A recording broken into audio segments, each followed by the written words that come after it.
There is a pain that has no easy name. It is not anger, it is not sadness.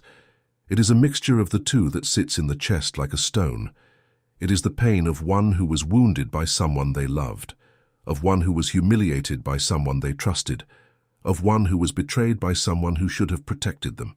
And the worst part, the person who did this continued their life normally. They slept well, they woke up well, they smiled at others. And you stayed there, waking up at 3 in the morning with that scene playing in your head, asking the ceiling, why does nothing happen to those who do evil?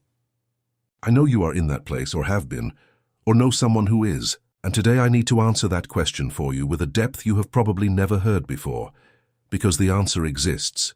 It is real, it is verifiable, and it will completely change the way you view everything that happened to you. What I am going to reveal to you is called the reverse of heaven.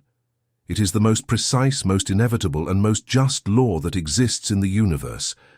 A law that needs no witness, cannot be manipulated, and knows not the word impunity. A law that acts at the right time in the right way upon the right person.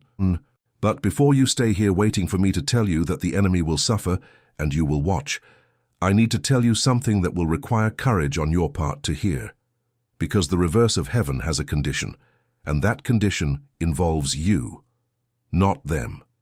Stay until the end, because what comes in the second half of this video is what will determine if the reverse of heaven will work in your favor or remain locked. And most people have never heard this explained in this way. Let me begin with a truth that Brazilian culture needs to stop hiding under the rug. You were wounded, and that matters. You do not need to compare your pain with that of others to validate it. You do not need to pass through a collective judgment panel to confirm that what happened was wrong.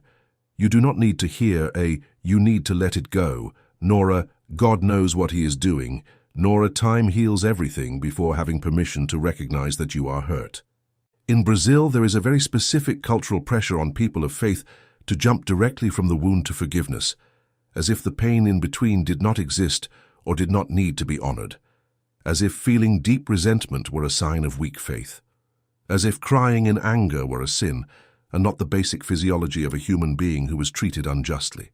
This pressure is one of the most subtle forms of spiritual violence that exists, because it does not help you heal, it teaches you to hide, and what is hidden does not heal, it ferments. Unprocessed pain has a fixed address in the human body. The research of physician Bessel van der Kolk, published in the book The Body Keeps the Score, one of the most cited studies on trauma in contemporary psychology, demonstrated that emotionally painful experiences that were not properly processed are literally stored in the nervous system, in the body, not in abstract memory, in physical tissue, in muscular tension, in shortened breath, in compromised immunity, in fragmented sleep.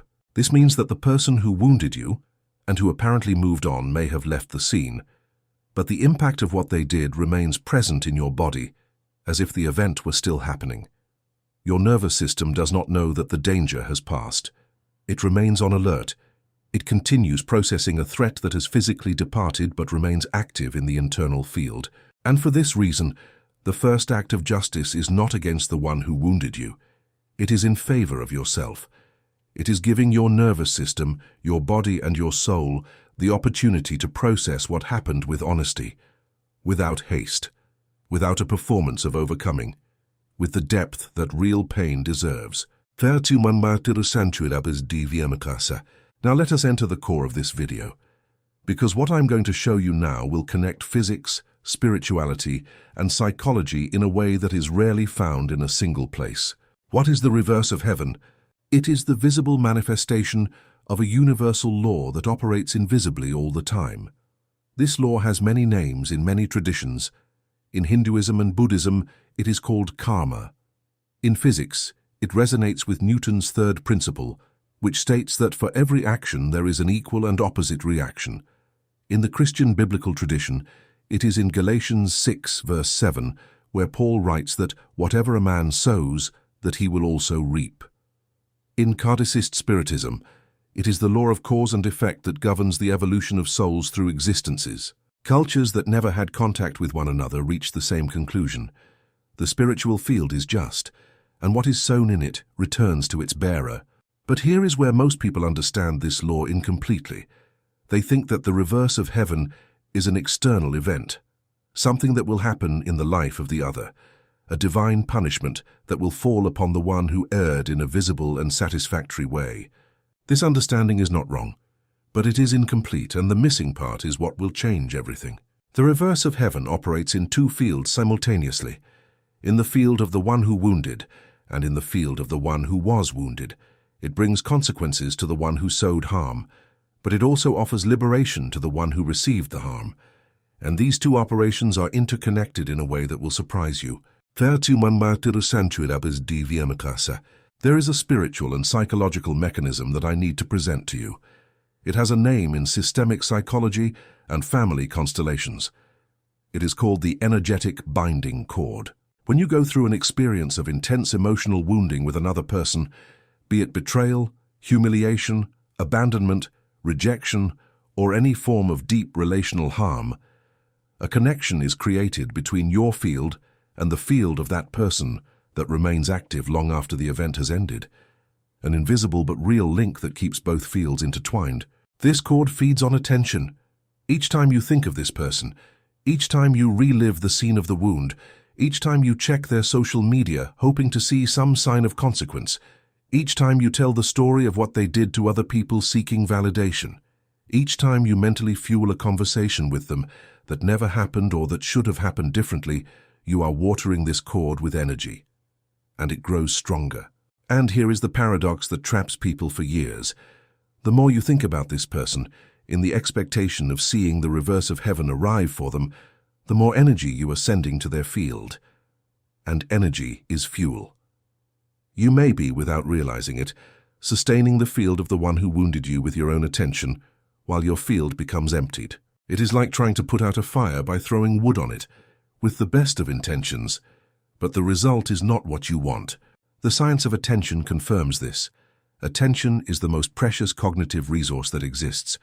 What you attend to grows, whether in the internal world or in the field of external influence. Keeping your attention on the one who wounded you is like watering the wrong plant while the one that should grow withers for lack of water. Now I will tell you about a study that changed the scientific understanding of what happens when someone forgives. A study that has nothing religious about it. It is pure neuroscience.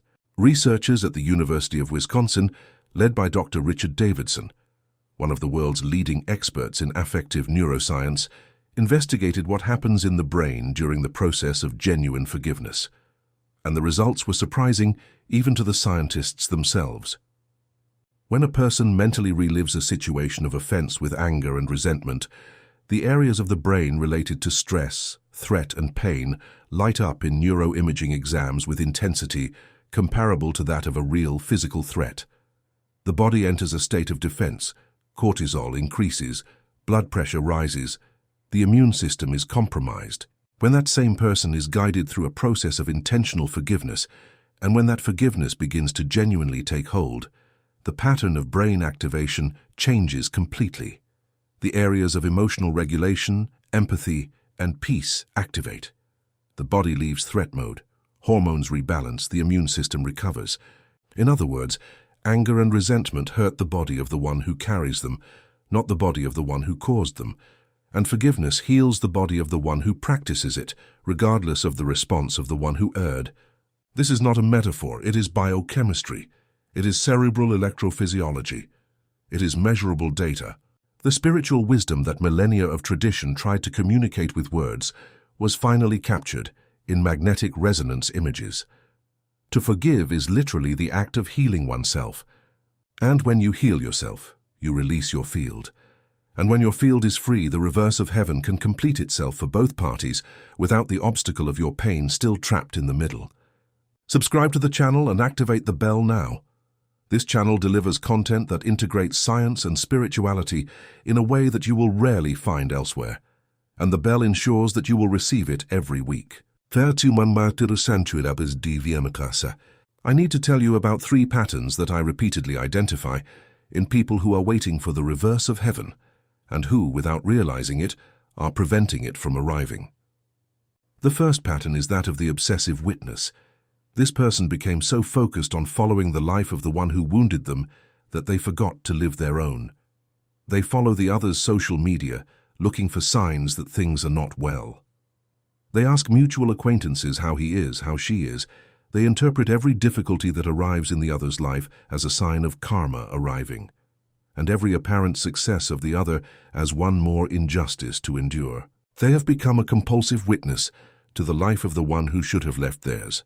The result is that their own life has been put on pause, their own projects, their own relationships, their own growth, everything waiting while they watch the soap opera of the other's life. The second pattern is that of the permanent narrator. This person tells the story of what happened to everyone who agrees to listen, in detail, with emotion, repeatedly, not because they are processing, but because they are reliving. And each time they tell it, the emotional field of the event reactivates as if it were happening now. The nervous system does not distinguish memory from the present with the same clarity that the rational mind distinguishes. So each narration is, for the body, a new experience of the wound. Talking about what happened can be part of the healing process, especially in a therapeutic context or with people of real trust. But when the narration becomes the permanent state, when the story of the wound becomes an identity, it stops being healing and becomes imprisonment. The third pattern is that of the silent internal collection. This person does not talk much about what happened. They do not seem to be consumed by the subject externally. But internally they maintain a kind of spiritual ledger where they record every item of what is owed to them, every unrecognized pain, every unasked apology, every reparation that never came. And this ledger is heavy. It occupies cognitive and emotional space that should be available for the present. It creates a sense of incompleteness that contaminates new relationships, because you cannot fully enter the new while part of you is still eyeing the old book. Did you recognize yourself in any of these patterns? Without judgment, because recognizing is the first step to changing. Now I will tell you about what happens to those who sow harm, not speculatively, in an observable and documented way. Moral psychology and behavioral neuroscience have robust research on the internal cost of unethical behaviors. What they show is that acting unjustly, betraying, humiliating, manipulating, is not free for the one who does it. The human nervous system was shaped by evolution to function in a context of cooperation and belonging. When someone acts in flagrant contradiction to these values, even if they consciously do not recognize the error, the nervous system registers the dissonance. This manifests as a background anxiety that has no clear cause, as hypervigilance in relationships because the one who manipulates knows they can be manipulated, as difficulty in genuinely trusting someone because the betrayer knows that betrayal exists, as a kind of void that settles where the satisfaction of having arrived where they arrived should be. And in the spiritual field, what traditions call the karma of conscience operates even more deeply. The soul that sowed harm carries that field with it, and that field creates conditions that reflect what was sown.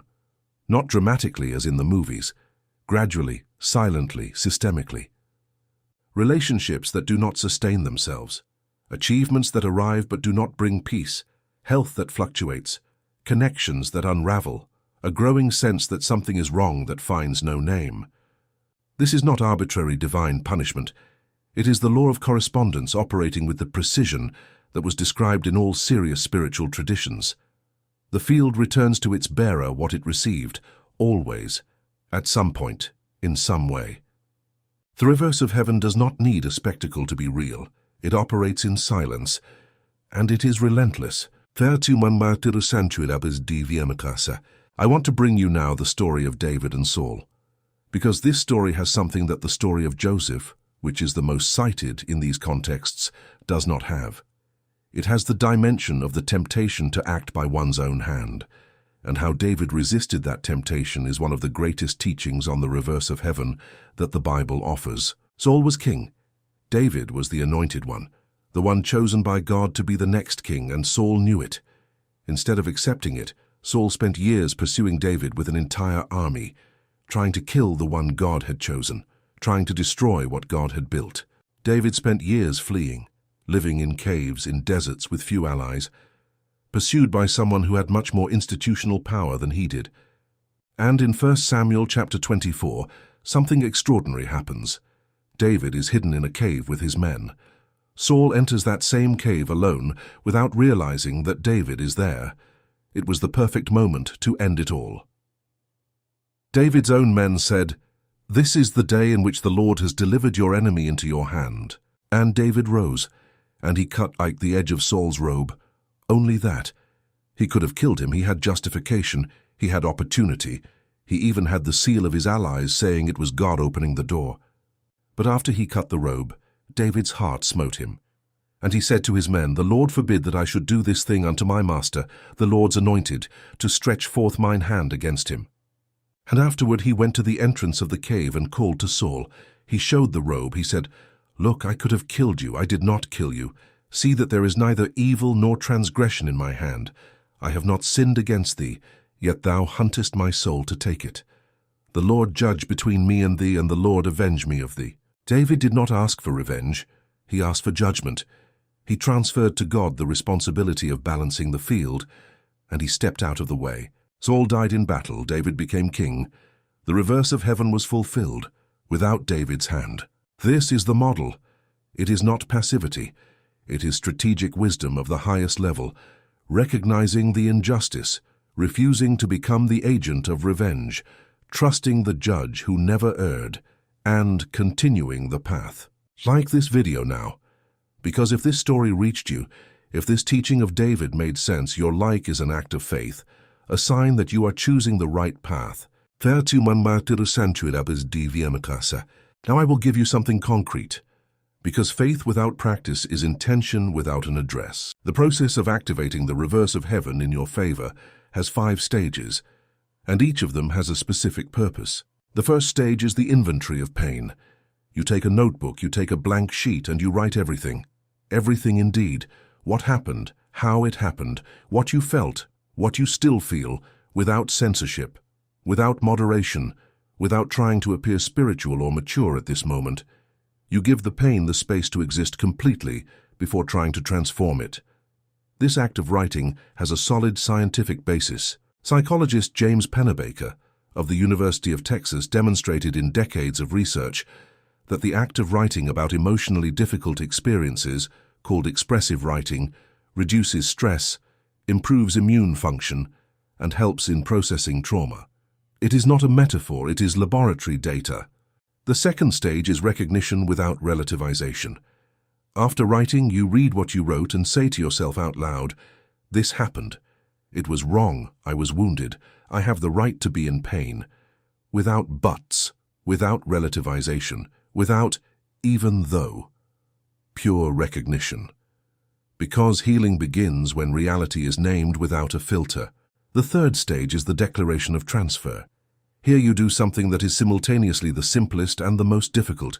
You say, out loud or in writing, to God, to the universe, to the spiritual field in your tradition, "I transfer this judgment to you, not because I do not care, but because I trust that you are more just than I will be when I am in pain, and because I need my hands free to build what was destined for me." This declaration needs to be repeated, not because God did not hear the first time, but because your nervous system needs repetition to install a new directive. The first time it seems formal. The 10th time it begins to be felt. The 20th time it begins to be truth in the body. The fourth stage is the intentional cutting of the cord. This is a spiritual and psychological act of closing the energetic connection with the one who wounded you. There are many ways to do this according to your tradition. In Spiritism, it can be done through a specific prayer asking for the disconnection of ties that no longer belong to your field. In Catholicism, it can be a prayer to Saint Michael asking him to cut the negative ties. In meditation practices, there is the visualization of a cord of light between you and the person, and the symbolic and intentional act of cutting it with gratitude for the lesson and with determination to move forward. The method matters less than the real intention behind it. What needs to happen is you consciously choosing to withdraw your energy from that person's field and return it to your own field. And the fifth stage is the action of advancement. This stage is what transforms the entire internal process into external reality. Immediately after doing the 4 previous stages, you perform an action in the real world toward what you are building. It could be a call to someone important. It could be writing the first paragraph of the project that was stuck. It could be making a decision you were postponing. It could be opening a savings account with the first reel. Any action that signals to the spiritual field and to your own nervous system that you have finished looking back and are facing what is to come. Action is the language that the spiritual field respects most, because it proves that the intention is real. Write in the comments now the word free if you are decided to begin this process. Just the word, free, because this word is a declaration, and declarations have weight in the spiritual field. I am reading every comment that arrives here. I